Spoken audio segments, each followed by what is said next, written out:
Assalamualaikum warahmatullahi wabarakatuh. Baiklah anak-anak, pada kesempatan kali ini kita akan belajar tentang sumber hukum Islam. Sumber hukum Islam. Jadi ini kita akan mempelajari sumber hukum Islam yang ada pada KD 3.8. Selanjutnya, setelah kita mempelajari sumber hukum Islam, ada beberapa tujuan yang ingin kita capai.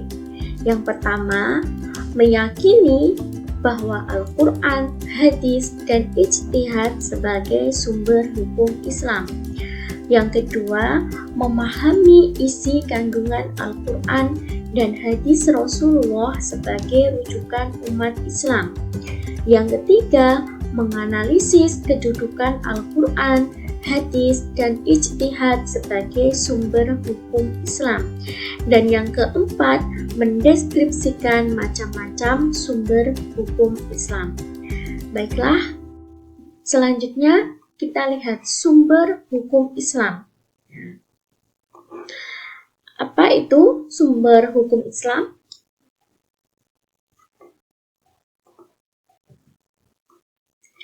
Jadi yang pertama, sumber hukum Islam itu adalah segala sesuatu yang dijadikan dasar aturan atau pedoman ketika seorang muslim melakukan aktivitasnya. Jumhur ulama jadi itu menyepakati ada 4 sumber hukum Islam, yaitu Al-Quran, As-Sunnah ya, atau hadis, kemudian ijma dan qiyas. Nah, semua ini ya sudah ada dalam Quran surah An-Nisa ayat 59. Yang berarti, hai orang-orang beriman, taatilah Allah dan taati Rasul dan ulil amri atau pemegang kekuasaan. Kemudian, jika kamu berbeda pendapat tentang sesuatu, maka kembalikanlah kepada Allah dan Rasul. Jika kamu beriman kepada Allah dan hari kemudian, yang demikian itu lebih utama bagimu dan lebih baik akibatnya. Jadi, jika kita memiliki perbedaan pendapat dalam suatu hal apapun, maka kembalikan kepada Al-Quran dan As-Sunnah. Kita lihat sumber hukum Islam. Nah, ada Al-Quran, ya. Kemudian ada Al-Hadis, ya. Dan juga ada ijtihad. Baik, yang pertama adalah Al-Quran. Nah, kita akan belajar tentang Al-Quran. Kita akan mengetahui ya, apa itu Al-Quran. Nah, pengertian Al-Quran. Nah, jadi Al-Quran itu adalah kumpulan wahyu Allah yang diturunkan kepada Nabi Muhammad melalui perantaraan malaikat Jibril sebagai pedoman hidup, dan apabila membacanya maka merupakan ibadah. Lalu kita lihat kedudukan Al-Quran sebagai sumber hukum Islam. Jadi Al-Quran itu merupakan sumber utama dan pertama, sehingga segala persoalan itu harus merujuk dan berpedoman kepada Al-Quran. Sebagaimana yang tadi sudah saya sampaikan ya, tentang Quran surah An-Nisa ayat 59. Jadi ketika ada permasalahan yang ada perbedaan pendapat, maka kita kembalikan kepada Al-Quran dan juga As-Sunnah. Lalu bagaimana proses turunnya Al-Quran? Jadi Al-Quran yang turun melalui perantara malaikat Jibril itu turunnya pertama, malaikat memasukkan wahyu itu ke dalam hati Nabi Muhammad. Lalu yang kedua, malaikat menampakkan sebagai seorang laki-laki yang mengucapkan kata kepada Nabi Muhammad. Kemudian wahyu datang kepada Nabi Muhammad itu seperti suara lonceng. Dan inilah yang dirasakan Nabi Muhammad yang paling berat di antara turunnya wahyu ya atau Al-Quran itu dengan cara-cara yang lainnya. Kemudian yang keempat, jadi malaikat itu menampakkan diri sesuai dengan wujud aslinya kepada Nabi Muhammad. Jadi Al-Quran diturunkan pada tanggal 17 Ramadan yang dikenal sebagai Nuzulul Quran. Dan biasanya itu kita peringati ya dengan ada acara-acara sesuai dengan adatnya masing-masing. Lalu kemudian Al-Quran itu diturunkan secara berangsur-angsur selama 22 tahun, 2 bulan, dan 22 hari. Wahyu yang pertama kali turun kepada Nabi Muhammad adalah surah Al-Alaq ya, ayat 1 sampai 5, di mana di situ adalah perintah untuk membaca ya. Jadi membaca di sini itu tidak hanya sekedar membaca arti sesungguhnya ya, melainkan membaca dalam arti luas ya. Jadi intinya kita diperintahkan untuk belajar seperti itu. Lalu membaca Al-Quran itu akan bernilai ibadah dan karena kita akan mendapatkan pahala. Selanjutnya kita lihat apa sih manfaat diturunkannya Al-Quran secara berangsur-angsur itu. Yang pertama, agar mudah dimengerti dan dilaksanakan. Yang kedua, turunnya Al-Quran itu sesuai dengan peristiwa yang terjadi. Kemudian yang ketiga, memudahkan untuk diingat dan dihafal. Lalu kemudian yang keempat, di antara ayat Al-Quran ada yang merupakan jawaban dari pertanyaan-pertanyaan.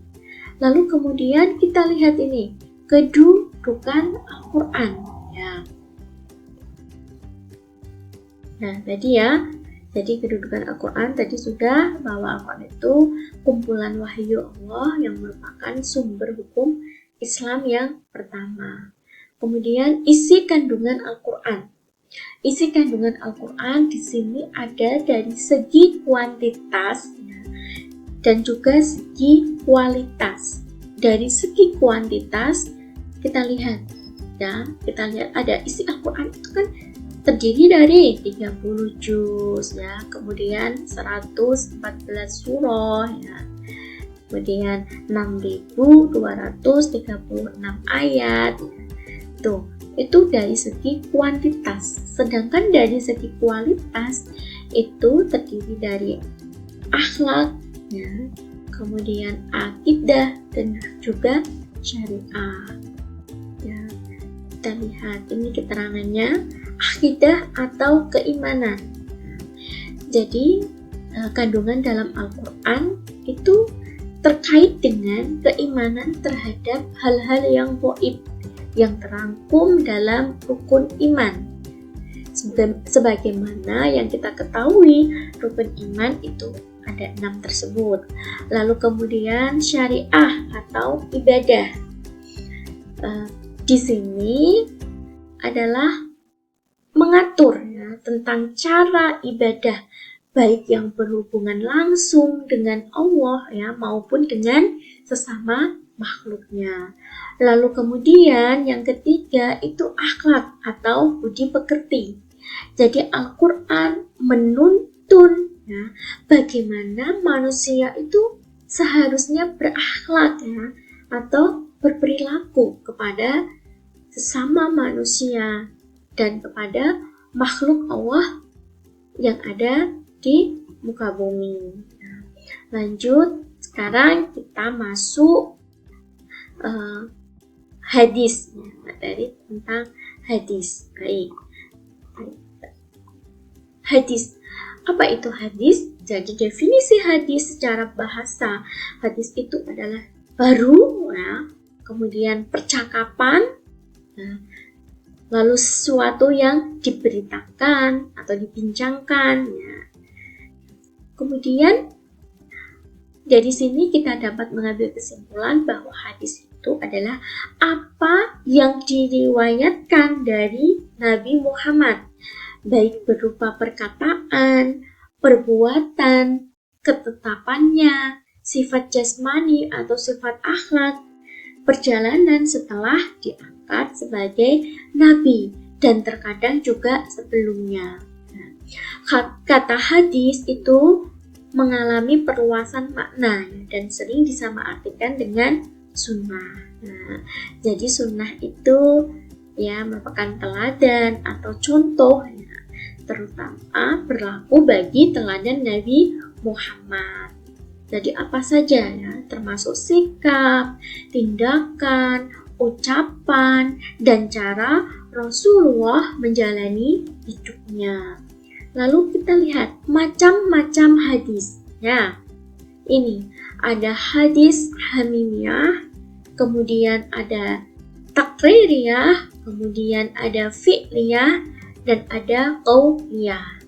Yang pertama hamimiyah. Jadi hadis menyebutkan keinginan Nabi Muhammad yang belum terrealisasikan.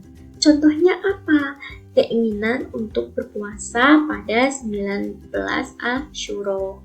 Lalu kemudian takririyah. Nah, jadi hadis menyebutkan ketetapan Nabi terhadap apa yang dilakukan atau diucapkan oleh para sahabat. Lalu selanjutnya ada fi'liyah. Jadi fi'liyah itu hadis yang menyebutkan perbuatan Nabi Muhammad, ya. Dan yang keempat ada qauliyah, yaitu hadis yang memuat perkataan atau ucapan Nabi Muhammad. Nah, selanjutnya ada kedudukan hadis sebagai sumber hukum Islam. Nah, jadi hadis berada pada tingkat kedua setelah Al-Quran. Tadi kita sudah tahu bahwa Al-Quran itu merupakan sumber hukum Islam yang pertama dan utama, dan hadis itu berada di bawah Al-Quran. Lalu kita lihat ini tadi fungsi hadisnya. Nah, tuh. Lalu kemudian bagian-bagian hadis. Nah, bagian-bagian hadis itu ada 3. Nah, jadi ada sanad, matan, dan juga rawi. Sanad di sini adalah sekelompok orang, ya, yang menyampaikan hadis Rasulullah, ya, hingga sampai kepada kita. Lalu matan itu isi atau materi hadis yang disampaikan Rasulullah. Dan yang ketiga rawi, yaitu orang yang meriwayatkan hadis. Ya baik, jadi ini kita lihat contohnya. Ya, sanad itu adalah tadi, ya, hadis itu berasal dari siapa ya, hingga pada akhirnya hadis itu betul-betul dari Nabi Muhammad. Matan itu isi dari hadisnya, ya. Isi hadis itu matan. Dan rawi atau riwayat itu adalah orang yang meriwayatkan hadis tersebut. Jadi di sini siapa rawinya? Yaitu rawi Al-Bukhari. Itu. Lalu lanjut, ini istilah-istilah dalam hadis, ya. Tadi sudah disampaikan sanad, matan, rawi. Dan kemudian matan atau isi hadis itu ada, ya, mutawatir, ya, dan juga ahad.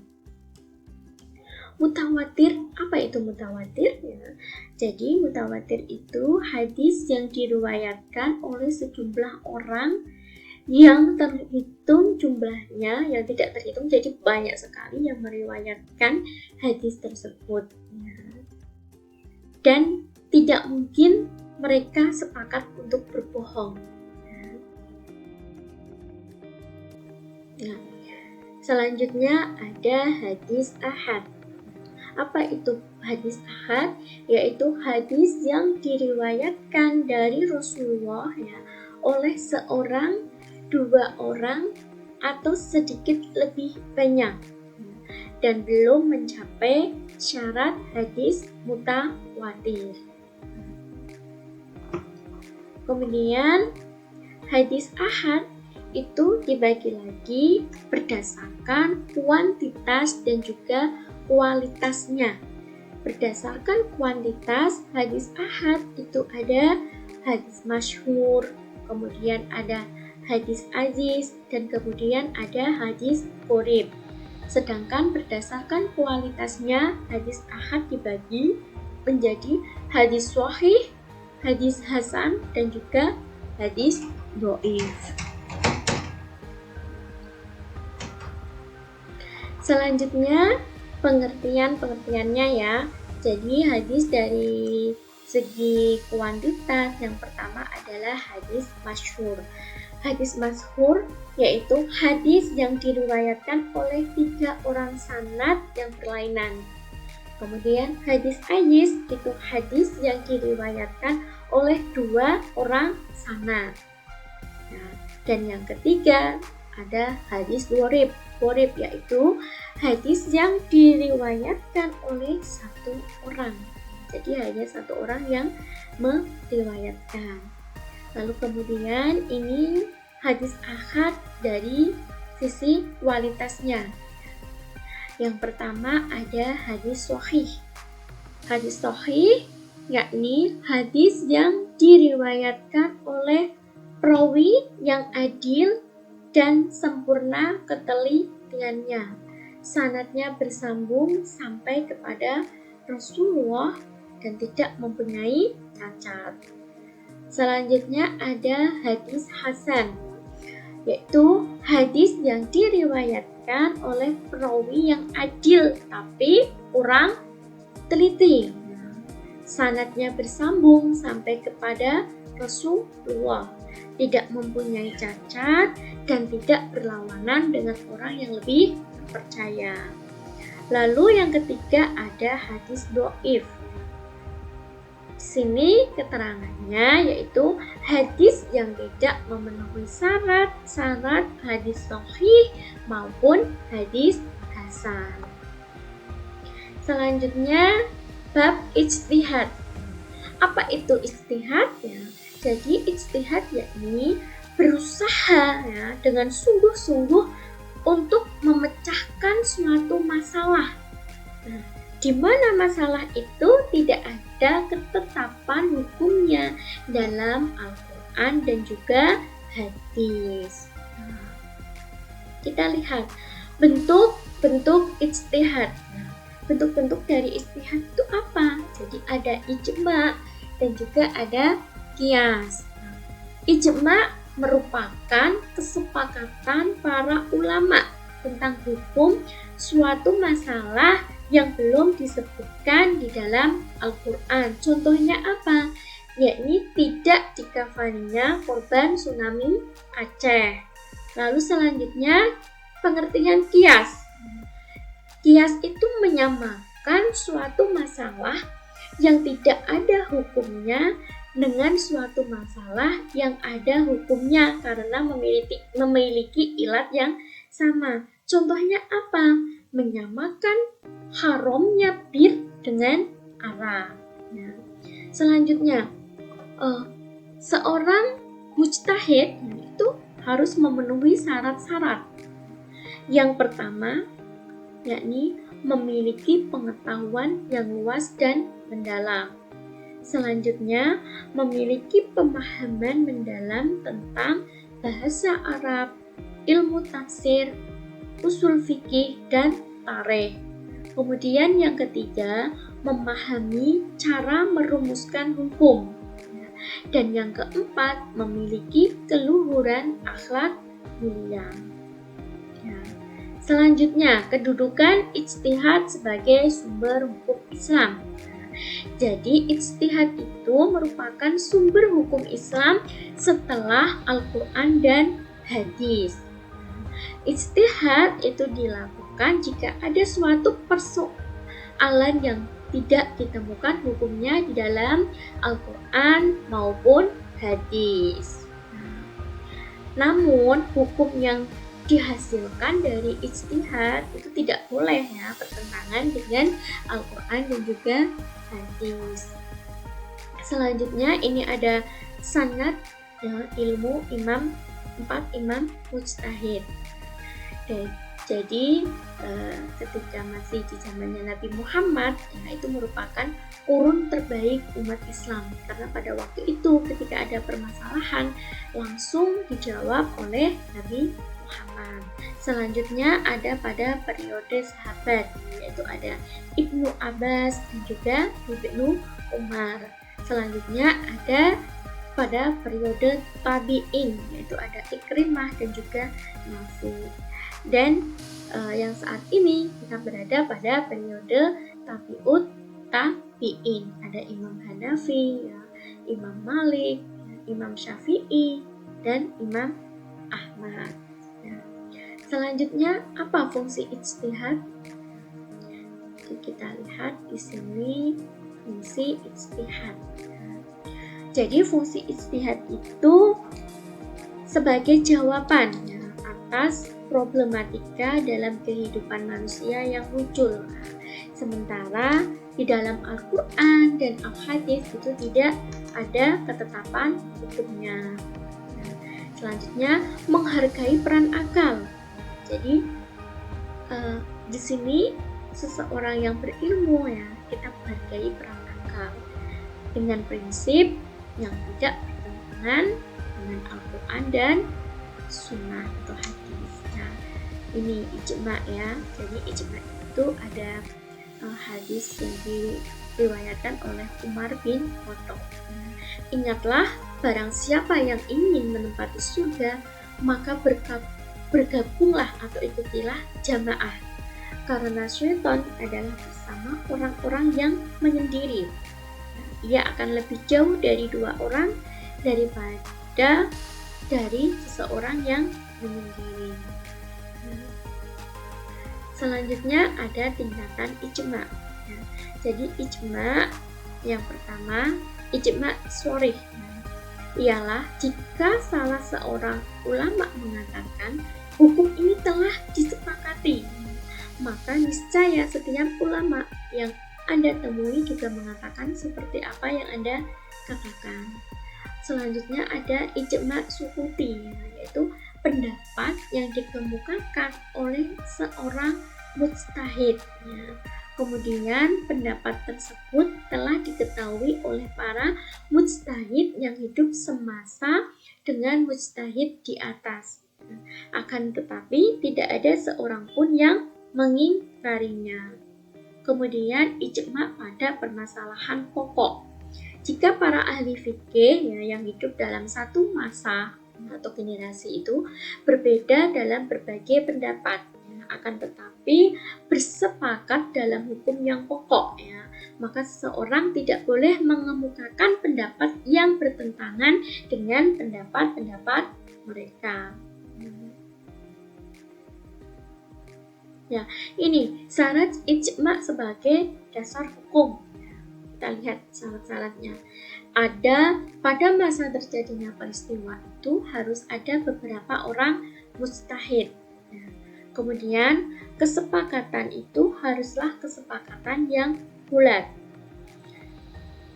Yang ketiga, seluruh mujtahid menyetujui hukum syara ya, yang telah mereka putuskan itu dengan tidak memandang negara, kebangsaan, dan golongan mereka. Dan yang keempat, kesepakatan itu diterapkan secara tegas ya, baik lewat perkataan maupun perbuatan. Kias, kita lihat tadi ya.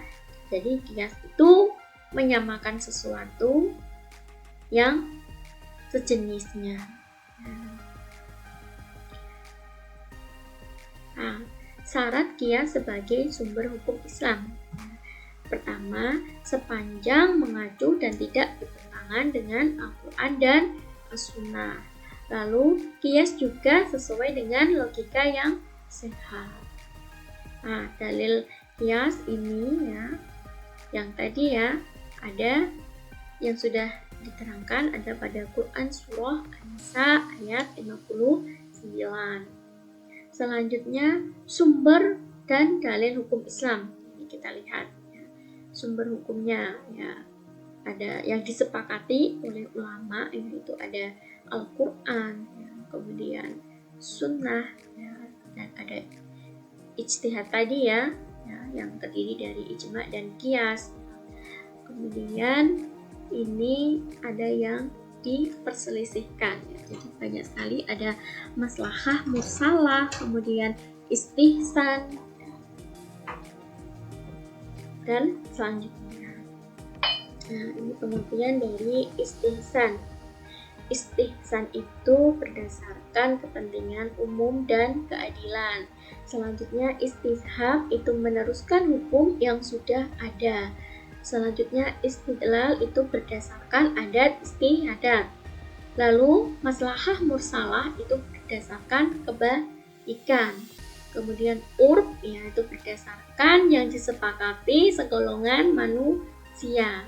Dan zarai yaitu jalan menghilangkan mudorot. Selanjutnya ada hukum taklifi. Hukum taklifi itu ketentuan Allah yang harus dilaksanakan oleh setiap orang mukallafnya dengan konsekuensi dan sanksi yang telah ditetapkan.